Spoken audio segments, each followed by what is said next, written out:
I'm Soda. I'm Cookie. This is our podcast. And enjoy.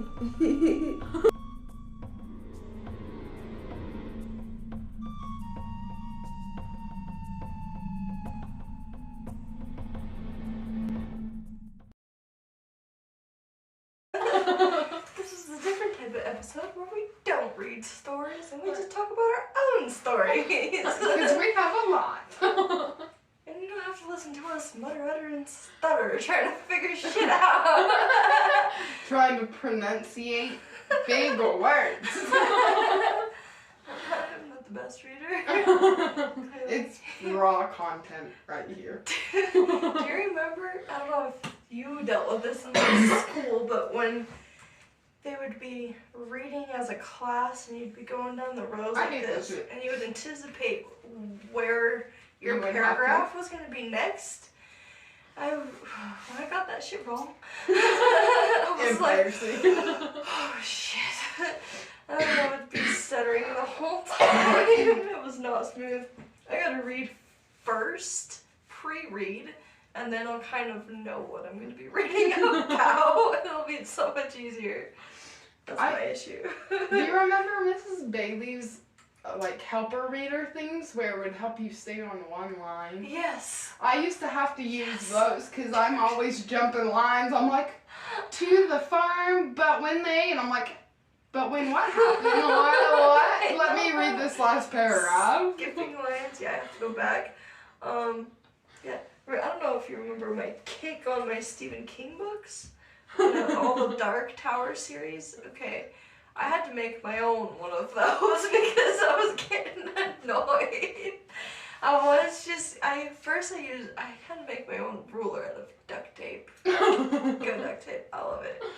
And then, just going down this way wasn't enough. I tried going down like this, and I was still getting messed up, so first I was using 2, and I was like, this is too difficult. You're like, I can't keep them even. Like this, yeah. So I got a piece of paper, cut out, slit the perfect size, and I was like, this. One of those little, those flashcard things? Yeah, I used one of those. And it was perfect. It's satisfying. You're like, I can do something. I was flying through the books after that. Right? You're like, oh, that's what that book was about. No more having to reread. At least not as bad. Right. I kind of get the general idea now. I love those Stephen King books. It's like, my thing is there's so many times remembering back, like thinking about a book, and in my head I'm thinking of it as a movie. Nobody knows what the hell I'm talking about. I was like, I have to think really hard. I'm like, wait, I was just reading that. Like, I made that movie in my head. That's when I stopped when I was reading. Shout out to Stephen King though, because he's magical. He can do some shit. I feel like I was like that with his one book about where cell phones were turning people into zombies or some shit. Yeah, I feel like I had a movie playing in my head, just because I was obsessed with zombies. I'm like, I know exactly how this would go down. But I also do think he has a movie with that too, that I possibly seen part of. He has a movie, so. That makes me want to go watch it. I like how, a lot of his stuff can really be connected. Like, in the Dark Tower series, there were so many hints here and there of, his other, novels and movies and stuff. And there's this one area in this, basically, other dimension, other world that they're in, where, they go to this, I think it's a carnival, and there's this train with Pennywise on it, and I was like, I got the chills when I was reading it. I was like, they're in that world. But yeah, I love the Dark Tower series. I don't think I was ever scared of Pennywise. I'm terrified of clowns, but not me. My thing is I wouldn't be afraid of it until I'm in the situation. Like, Right, if you that throw makes me in a sewer at nighttime, fuck you. my first thought is gonna be clowns and red balloons. I think mine would be crocodiles. Like, fuck. When I was younger, that's probably what it would be. I also kind of think of, like, rakes and stuff. Rakes? Yeah. They're these creepy entity things. Supposedly. They kind of look like aliens to me, but they usually creep around at nighttime. They're like... They're very humanoid, but their arms, I feel like, are a little bit longer. They're really, really skinny. And it's like they don't have clothes, but they don't really have those features. And they don't have a gender. They're really creepy looking, yeah. Real aliens. I kind of believe in them, but also I don't, because it's like, there's so many things where it's like, I need straight up hard evidence. To believe in it. Yeah. That's how it was about the paranormal for a fat minute, right? Yeah, yes. And I feel like we've kind of both had a lot of experience. I don't doubt no more, bro. Just stop. Stand.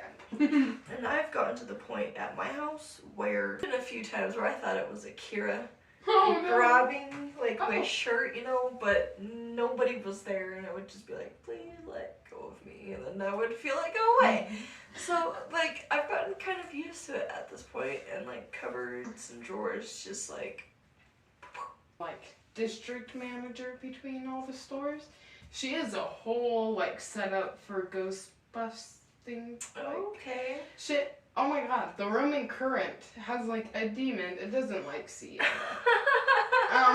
Like, she has, like, a reader of what they can say. Every time Sierra goes in there, it says, go away. Like, yeah, it doesn't... Like an EMF reader type deal? Yeah, it's so crazy. And I think it's funny, because, recently, the owners of Current, they own Gorilla Whips, which is, like, an LED flagpole company. It's pretty cool. And they just moved all their stuff to the back of Current because we weren't using half of the store. So now it's half a smoke shop, half an LED flagpole. Which that took away Kylie's fucking boss desk. So now she's all like, come meet me in my fucking den of horrors with the demon. And so we have to go and hold meetings in this little fucking Harry Potter cellar thing inside of this door. Fucked. Okay. Hello, demon. What's up? It's your girls. That sounds freaky to me. I don't know about all that. Your phone. Oh. Oops. Dude, it sounded like a man clearing his throat.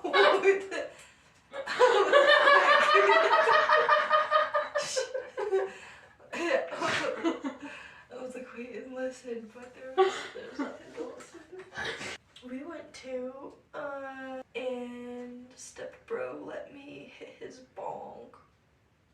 And I was like, I got this. It was kind of big mom, but, you know, took my hit. And I was like, okay, I think I can do one more hit. You know, just finish the bowl. I don't want to leave any just crap in there. So I did that. That was a big old mistake, and I felt it almost immediately. I was trying to play it cool the whole time. And then I'm like at the counter, staring at the cake. It was an ice cream cake, and it's just like melting, and I'm like, this is art. Like, looking at it, it's just art. I had to take a picture of it. I had to take a picture of it. And then I'm like sitting there staring at the picture forever and looking at it, and I'm like, it's changed. And I'm like, this is changing art. This is amazing. And then of course, this has to chime in and ask if I'm okay, because I look like I'm really out of it. And I'm like, yeah, I'm fine. Take a drink of my Sprite. All of a sudden, I'm not okay. And then I was like, I gotta go to the bathroom. So went to the bathroom. Oh my god, I was stuck in there for maybe like 40 minutes, just dry heaving and throwing up. And I was like, I was wearing my cross necklace, right? I was holding my cross, and I was like, oh my god, dear God, please, I will never smoke again. Please, God, please make it go away. Please. I was like kissing my cross, and I'm like, please. And I'm like, no, you know you're gonna smoke again anyways. You know you're gonna fucking smoke again. Why are you lying to God? And I was like, no, I'm not. I'm done. If I do smoke, it's only gonna be a tiny bit at a time. And then I was like, okay. I got a knock at the door, and I was like, oh, fuck. Looking at my phone, I got a few messages from people. We're getting ready to go. Are you okay? It's time to go. We're about to leave. So I go out there, and it's like everything. Well, lights are on, but everything is pitch black. It's like I had tunnel vision. And I'm like, just like, I find August. I go straight to him. And I'm just like burying my face in him. And I'm like, I need to go outside. Went outside, threw up fucking everywhere. I felt so bad because they're like really, really like, this is my lawn, this is my garden. And I threw up everywhere. And I was like, hopefully it rains tonight. Or the sprinklers do their job. And then, you know, I was able to hold it all the way up till we were almost home. We stop off at the store right by the house. And the moment the car stops, my door's open and I'm throwing up. And then, of course, smoke too much.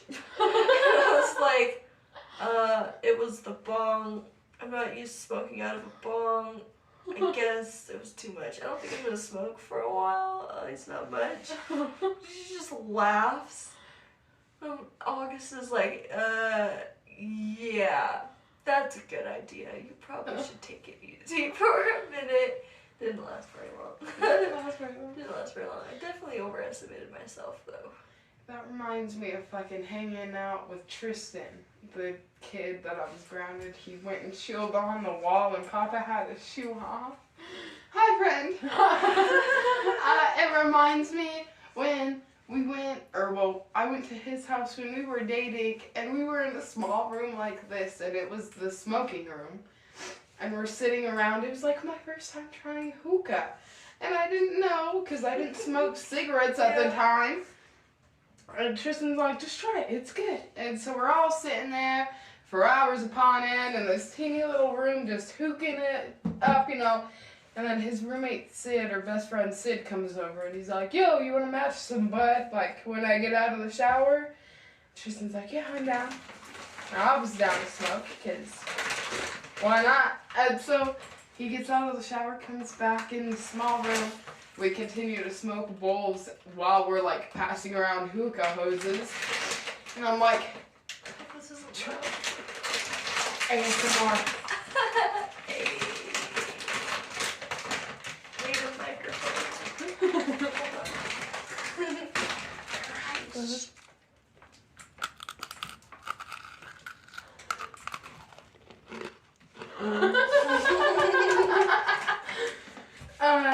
But no, so we finished smoking and I'm like, Tristan, I want some Starbucks. And he's like, let's go get you some Starbucks. So we leave, walk out the door, and we make it to the end of his yard where his fence is, and I throw up everywhere. And he's all like, do you still want Starbucks? And I was like, no. Walk back into the house. He's like, yeah, that's what happens when you smoke too much hookah your first time. I'm like, well, thanks for letting me fucking. Everybody knew. He told Tim, he told Sid, he told his brother. Like, I came over the next time and they're like, so you threw up, huh? And I'm like, wow. I remember going to a party, the first party I ever went to with August. Almost the last. We didn't go to very many after that. He said it was because of me, of course. But we were sitting there, and it was the first time it was just really me and him at the party, and I'm like sitting on his lap, and the people like across the living room on the couch were all smoking. He's like, why don't you go smoke with them? And I'm like, I've already smoked a bunch tonight. I'm okay. I'm pretty stoned. I'm good. And he's like, come on. It's been a while since you smoked. Go smoke. I'm like, exactly. It's been a while since I've smoked. I don't want to smoke too much. And he's like, smoke too much? Really? You? And I was like, fine. If I take a hit, will you leave me alone? You're like, yeah, go do it. So I went, took a big ol' hit. My bad. I didn't mean to even take a big one. I meant to just like, yeah. You know, but the bong was very fast. And yeah, no. As soon as I walked across the living room and sat back on his lap, I was spinning. And then he wouldn't stop like rubbing my back, trying to make me feel better. Stop. I'm like, stop moving. He's like, oh, I'm sorry. I'm like, no, seriously, stop moving me. You're making me dizzy. And he's like, I'm sorry. Rubs my back. I'm like, no, stop touching me. Do not touch me. It hurts. I'm getting nauseous. And he's like, are you gonna throw up? I'm like, I might. If you don't stop, I will. And he's like, okay, I'll stop. Rubs my back again. I was like, I'm gonna throw up. I stand up and he stands up with me. He's like, everybody watch out! I know! And he's like, everybody watch out! She's gonna throw up! And I was like, fuck you! As he's taking me to the bathroom. And there's a line for the bathroom. He's like, sorry everyone, she needs to throw up, move out of the way. And then there's someone in there, you know, they're washing their hands, they come out, and I was like, excuse me, sorry. And I'm like, about to throw up in the sink, and August is like, what the fuck are you doing? Look at this bathroom. And I look around, and I'm like, it's nice. It's like my grandma's bathroom, like my nana's. So I ran to the toilet, and I was stuck in there, and that was horrible too, because I was having some beef with his ex that was there, because, you know, his brother was talking some shit to her about me, so she was trying to prove a point. Yeah. And her and her little friend decided, luckily I had the bathroom locked, so when you walk into the bathroom, it's like this whole separate area, the sink, mirror, there was a laundry basket, and it was freaking like jungle themed in there. And then there's a door, you walk in there, and there's the toilet and the bathtub shower. And so I was in that part, and I had that door locked. The sink was still accessible. Her and her friend go in there, knock on the door, and I was like, August, is that you? Because he was supposed to bring me some water, and it was like 5 minutes ago. And then I hear them giggle and try and open the door. Not like really trying to open the door, but it's locked. And she's like, huh, you're fucking lucky. And I was like, oh, great. And then August came back with my water, and I was trying to tell him what was going on, but he was so fucking drunk. He was like, it's all in your head. You're not thinking straight. And I'm like, no. You're not listening to me. Like, what the fuck? I'm trying to tell you what happened. And he's like, I'm sure that's not what it is. They're probably just trying to use the bathroom. And I was like, ha, fucking lucky if they're trying to use the bathroom. Right. You're like, you weren't fucking there to know what they were doing. I was like, they probably would have tried to fucking jump me. They got the door was locked. But I brought that shit up multiple times, started a few arguments with her, and then, like, because the dude that was talking shit on me to her, he later on, you know, he kept her around as a friend, because she's been a family friend for a long time, I guess, but she was always fucking with me all the fucking time. And when he started getting into serious relationships, she became a problem. And the next time I saw him, he was like, "You were fucking right about Kiana. High five." And I was like, That's what I thought. "I'm not gonna high five you for that. I tried telling you multiple times. You should have listened to me." And then his girlfriend chimes in, "Yeah, that bitch fucking crazy." And I'm like, "Yeah, I know." I know. Needs to be said. For real, man. That bitch fucking, Fuck them hoes. But yeah, I remember you telling me about your throw-up story with Brian, right? Yeah. Yeah. Because I remember you telling me up. that, and I was like, that shit happened to me! It's some bullshit. No, you think you're drinking with your partner and hanging out at a party. I didn't even drink that night, too. That's even worse. But, you know, you think you have, like, the confidence in your partner to, "Hey, I don't feel so good. Like, can you cover me so nobody else..." And then they just turn on you and, "Hold the fuck up! She's gonna puke everywhere." Everybody move! Bitch, well, now I definitely am gonna puke because you just made it into Yep. existence. Yep, made it worse. And then I cried. Because I landed I in cried, my... too. I can't remember if I told you, but when I puked hard enough to tip my chair. Oh, And man. so I slid off my chair right into my puddle of puke and started crying. And everyone kind of just walked back into the garage. And Brian stayed with me while I cried. And then, what the fuck was his name? He was a ginger. I can't remember his name. He came out and was like, "Eat some bread." And I was like, "I don't want any bread. I want to be drunk." I needed bread that night. Nobody would bring me bread. All the chips were gone. All the crackers were gone. I was so upset. A part of me feels like he only did that because he was the only one that was 21 and over. Everyone else was like 18, 19. So if I would have had to go into the hospital, he's like, "Wait, let her eat some bread first because I'm going to get in trouble." That was the first time I had a hangover. Fun fact. Woke up the next day puking, but he was puking worse than I was. The dude who fed me bread. And I was like, well, I don't feel as bad then. I remember the first time I had a hangover, but I don't get them very often. I'm really surprised.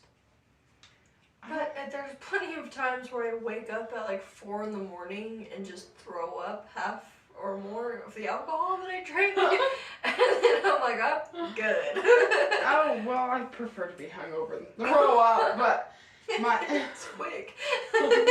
my hangovers, I don't get like the whole like light sensitivity and migraine, and I just can't look down.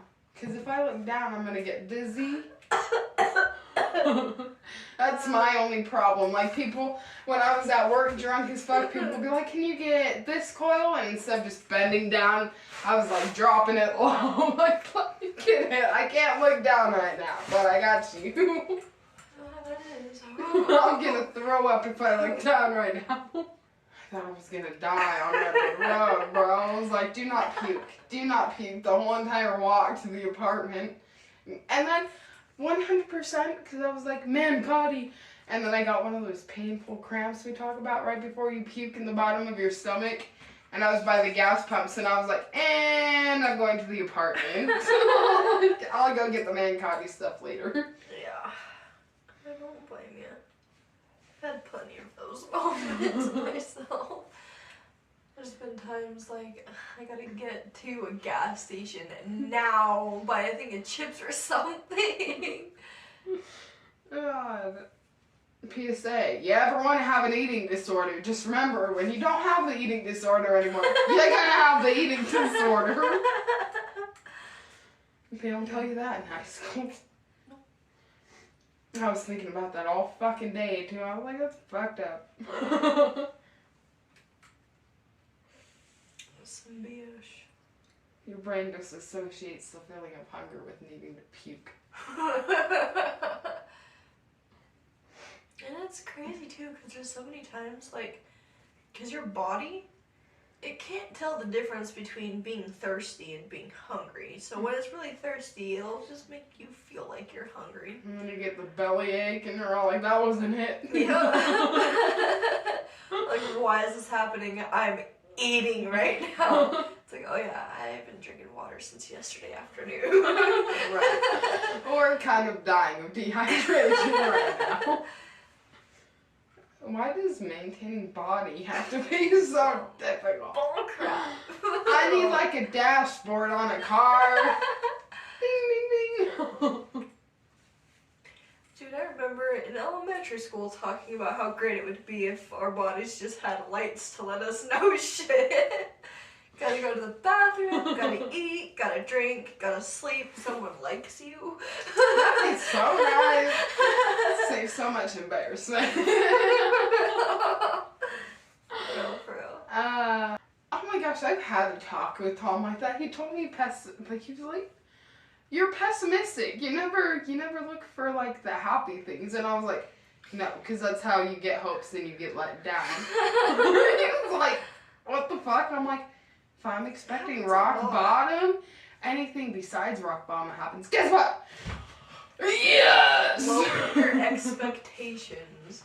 That's the thing too. That's what my dad's always saying about people like hyping up places or like movies, food, whatever. Like, don't go into something with high expectations because you're gonna be let down. No matter how much someone says something is great or amazing, you're gonna go into it and be like, this is gonna be the best thing I've ever had, and then you're gonna be like, what the fuck is this? Doesn't meet your expectations. Yeah.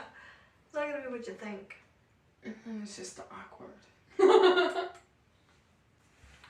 I feel like we've done good. We've ran out of stuff to talk about for the most part. Peace out, guys. Peace from soda. And cookie.